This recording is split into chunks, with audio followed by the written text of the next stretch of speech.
Bienvenue dans l'actualité du diocèse de Meaux. Dans cette émission, nous allons parler du carême vous pourrez également retrouver sur le compte Instagram du diocèse de Meaux ce podcast qui est également sur Spotify et YouTube. Pour parler du carême aujourd'hui, je suis avec Babila, Marie-Laure et Anthony. Chacun, ils ont dans leur fonction participé sur un parcours de carême, une formation. On vous en dira un peu plus dans l'émission, mais pour commencer, Babila, peux-tu te présenter ? Oui, bonjour à tous, je suis Babila Cromwell, responsable du service diocésain de formation. Continuons avec Marie-Laure. Bonjour à tous, donc Marie-Laure, je suis vierge consacrée du diocèse de Meaux. J'accompagne la mission pastorale dans l'enseignement catholique auprès des chefs d'établissement, des adjoints et des animateurs en pastorale scolaire. Et nous allons terminer par Anthony. Bonjour à toutes et à tous et merci de m'accueillir. Alors, je m'appelle Anthony Magdelaine et je suis alternant en communication au diocèse de Meaux. Merci. Alors, on commence l'émission avec un parcours de carême, donc en vidéo avec 3 jeunes, une réalisation par Anthony. Peux-tu nous présenter ce parcours qu'on retrouvera en plusieurs épisodes le dimanche, déjà nous dire quel est ce thème pour cette année? Alors, ce thème pour ce parcours, ce projet que nous avons construit avec mon équipe, il est de revenir à l'essentiel. Alors, c'est une mini-série vidéo où il y a 6 épisodes qui accompagnent des jeunes pendant le carême, à partir de leurs vraies questions, de leurs doutes et de leurs joies. Alors, ce projet est venu d'abord, on va faire un petit bond en arrière, en 2024-2025, lors du gros bond pour le carême, et aussi, il y a eu plus de 17 800 catéchumènes qui ont reçu le baptême lors de la vigile pascale en 2025. Le nombre de catéchumènes adultes aussi, 3 900 en 2015 à 10 384 en 2025, ont eu une augmentation de plus de 60%.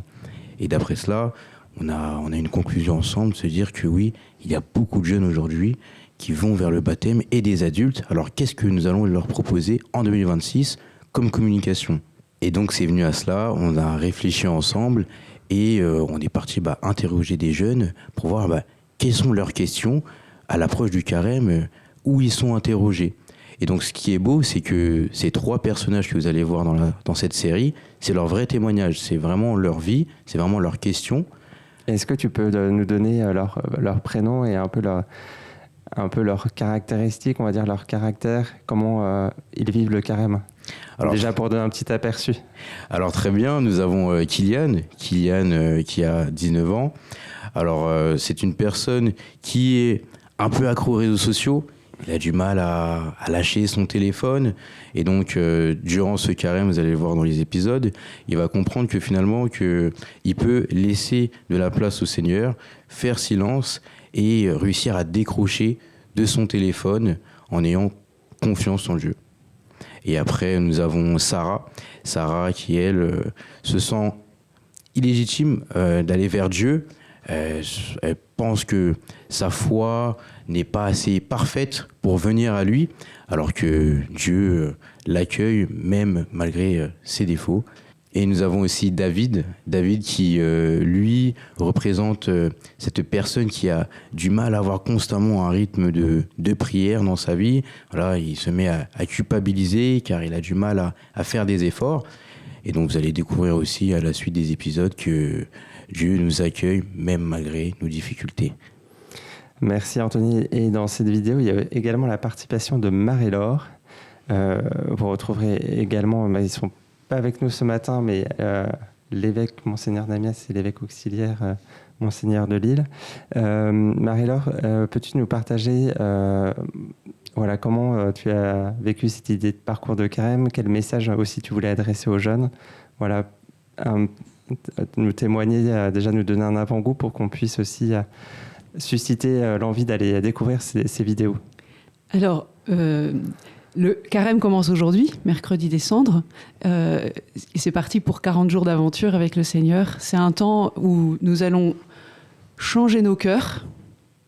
Nous allons nous remettre en chemin vers le Seigneur. Nous allons nous libérer. Nous allons choisir la vie avec le Seigneur. Voilà. Et c'est vrai que pour cela, j'ai été heureuse de rencontrer Kylian, David et Sarah, de faire un peu leur connaissance et puis de voir leur chemin, leur projet dans ce chemin de carême.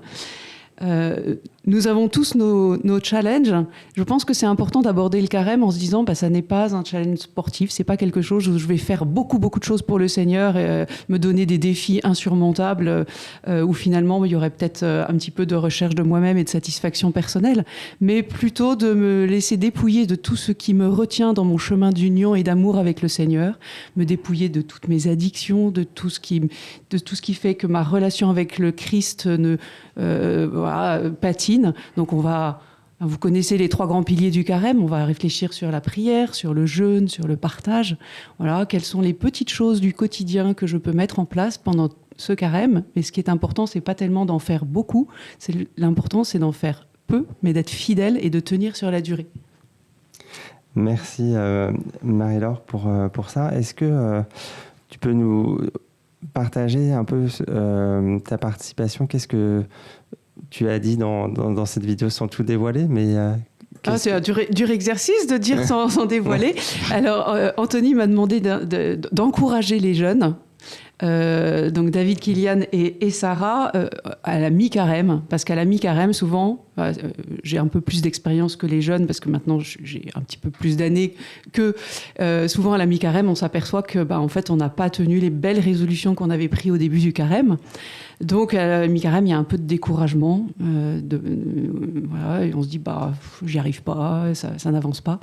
Et donc mon intervention sur la mi-carême, c'est de leur dire mais c'est pas grave, c'est juste le moment de se réajuster, de revoir ce qu'on a voulu faire avec tant de générosité avec le Seigneur et de repartir pour la suite du carême. Voilà. Il n'est jamais trop tard pour le Seigneur pour se mettre en route. Il est toujours temps de rencontrer son amour parce que son amour se donne pour nous au quotidien. Merci Marie-Laure, parce qu'aujourd'hui, mercredi 18 mars, là on a le premier jour de carême, il y a encore 40 jours. Donc là on a vu la partie plutôt vidéo, réseaux sociaux pour vivre le carême, mais on va continuer avec d'autres propositions avec Babila. Est-ce que tu peux nous parler aussi du programme des conférences que tu as mis en place et également d'un parcours en ligne? Exactement. Avec mon équipe, nous avons réfléchi ensemble sur quoi proposer pour cette année. Et nous sommes tombés d'accord avec l'arrivée d'un grand nombre de catéchumènes et de néophytes. On s'est dit que l'Église, de travailler sur le thème sur l'Église serait très important pour que chacun puisse prendre sa place dans cette belle Église que nous sommes tous. Donc nous avons mis en place ce module en ligne que vous pouvez trouver sur notre site diocésain, sur la page formation. Donc vous pouvez soit le vivre en équipe ou tout seul, et ça dure 45 minutes. Il y a eu à peu près 6 séances. Et effectivement, à la suite de ce module, nous nous sommes dit, ça serait bien de mettre en place quelques conférences autour de ce thème aussi. Notre année se tourne autour de l'ecclésiologie cette année. Donc nous avons invité une théologienne qui est spécialiste en ecclésiologie, Anne Righini, Madame Anne Righini, et nous allons donner 4 conférences sur ce thème-là à Melun, donc durant le temps de carême, et dont on va commencer une rencontre demain soir à Melun. Et vendredi, sur le Concile Vatican II, pour fêter les 60 ans du Concile et pour comprendre son histoire, pour que beaucoup de personnes découvrent ce Concile, parce qu'il y en a encore plein qui entendent parler de ce Concile, mais qui ne savent pas réellement l'historique de ce Concile, qui est un grand événement dans l'Église. Donc voilà. Nous allons aussi vivre avec l'équipe du service formation qui va intervenir aussi pour d'autres séances, comme Clotilde Scagion, qui est spécialiste dans la théologie de l'art du sacré. Elle fera sur le titre de comment le bâtiment, l'Église, participe à notre union à Dieu, qui sera donnée le mercredi 18 mars. Et avec Patrice Flo et Joël Mazin, on va parler de notre vocation baptismale. La vocation baptismale est d'être prêtre, prophète et roi, donc de louer notre Dieu, de le célébrer, de parler, de témoigner, d'évangéliser, et aussi d'être dans le monde en tant que serviteur de Dieu. Comment servir ce monde. Donc voilà. Donc avec Patrice Flo et Joël Mazin, nous allons parler de cette vocation baptismale pour que chacun puisse reconnaître que par le baptême, nous sommes appelés à accueillir le don de Dieu et à faire fructifier dans sa vie personnelle. Et ça, ce sera le mercredi 11 mars, c'est ça. Et puis, on va terminer avec Père Thierry Leroy, que beaucoup de personnes connaissent. On parle beaucoup d'hommes. On s'est dit, on va traiter les femmes dans la Bible, comment ces femmes nous évangélisent, et elles sont témoins de foi pour l'Église d'aujourd'hui. Donc voilà, tous ces thèmes qui seront abordés concernant le thème de l'ecclésiologie que nous allons aborder tout au long de cette année. Et comme ce sera les 850 ans de notre cathédrale, l'anniversaire de notre cathédrale, avec Père Olivier Vattard et Marie-Laure qui est ici présente, vont intervenir samedi 11 avril, donner des conférences sur l'histoire de cette cathédrale. Et Marie-Laure va pouvoir témoigner de son livre qu'elle a écrit sur Maurice Rondeau, faire une petite conférence. Il y aura le service diocésain de la catéchèse qui interviendra pour les familles, qui fera un late game. Voilà, donc il y aura des belles choses, des super ateliers ce jour-là. Donc on vous donne rendez-vous le 11 avril, le samedi après-midi. D'accord. Merci Babila de nous partager toutes ces formations, parce que c'est aussi ça le temps du carême, c'est prendre le temps pour se former. Et effectivement, le nombre de catéchumènes cette année est également important, parce que 370 jeunes, 410 adultes. Donc c'est important de le rappeler. Pour terminer cette émission, je vais vous interroger plus pour vous personnellement, comment vous vivez le carême. Je vais commencer par Marie-Laure, parce que elle évoquait, Babila, voilà, les bienheureux qu'on a dans le diocèse, ton intervention là pour cette conférence. Est-ce que le fait d'avoir 3 nouveaux bienheureux dans le diocèse depuis décembre dernier, ça peut être aussi un chemin pour le carême? Et aussi, comme tu as contribué au livre dont elle parlait, pour toi plus personnellement, comment ces bienheureux t'aident aussi à vivre le carême? Alors 3 bienheureux pour le diocèse de Meaux, mais c'est 50 pour la France entière et 50 jeunes. Donc je pense que tous les jeunes qui nous écoutent peuvent entendre que ces jeunes ont un message pour eux aujourd'hui dans leur propre chemin de foi. Et en fait, j'ai écrit ce livre parce que j'ai été très touchée par la figure de l'abbé Maurice Rondeau et puis de René Boittier, de René Rouzet, parce qu'ils ont su mettre le Christ au cœur de leur vie et ils ont vécu avec le Christ le mystère de sa passion, de sa mort et de sa résurrection.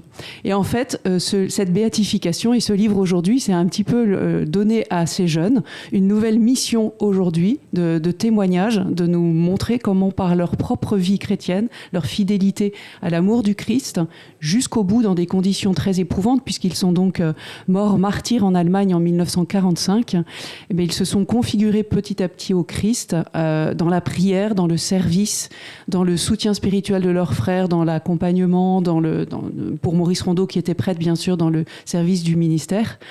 Et je pense qu'ils ont quelque chose à nous dire de comment nous, aujourd'hui, comme chrétiens, nous pouvons aussi vivre de ce mystère de la passion du Christ et être témoins de l'amour du Christ dans toutes les circonstances de nos vies, au quotidien. Merci Marie-Laure. On va continuer sur cette jeunesse avec Anthony. En tant que jeune, comment est-ce que tu vis ce temps de carême ?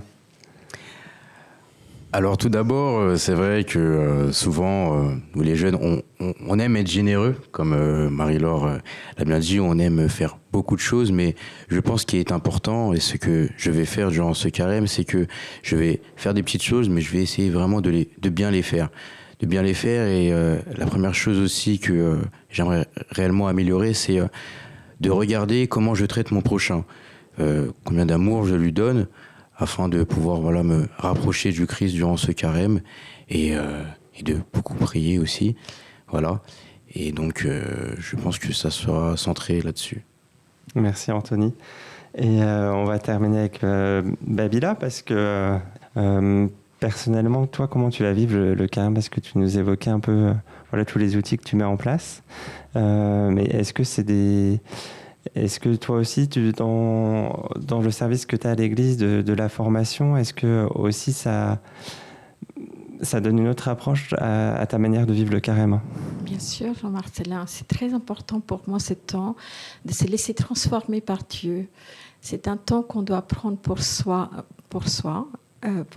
pardon. Et on nous demande d'axer beaucoup sur la prière, mais pour moi, se former est un temps aussi important parce que c'est grandir dans son intelligence de foi et consacrer dans le service et dans l'aumône, dans le jeûne. Mais c'est une conversion intérieure qui nous est demandée. Et la formation permet de grandir dans cette liberté intérieure que nous avons pour préparer, accueillir Pâques qui nous est proposé durant ce temps de carême. Pour moi, le carême n'est pas un temps de tristesse, mais un temps de croissance. Et la formation est un levier puissant pour ça. Et personnellement, moi, je fais un chemin. Je propose tous les jours pour mes catéchumènes et pour mes amis, à partir du saint du jour, de réfléchir qu'est-ce que ce saint nous apporte dans notre vie et comment on peut méditer à partir de ce saint pour que notre vie aussi soit sanctifiée. Donc tous les jours, il y a un chemin de carême que je propose pour mes amis. Et ce chemin de carême, on pourra également le retrouver sur le site du diocèse, une fois par semaine, le mercredi. Merci Anthony, merci Marie-Laure, merci Babila de nous avoir parlé du carême, des différentes manières de le vivre, que ce soit par la formation, par des vidéos, par la prière personnelle. Vous pourrez retrouver cette émission sur Spotify, également sur la chaîne YouTube du diocèse de Meaux et le compte Instagram. Et je vous retrouve le mois prochain pour une nouvelle émission. Merci.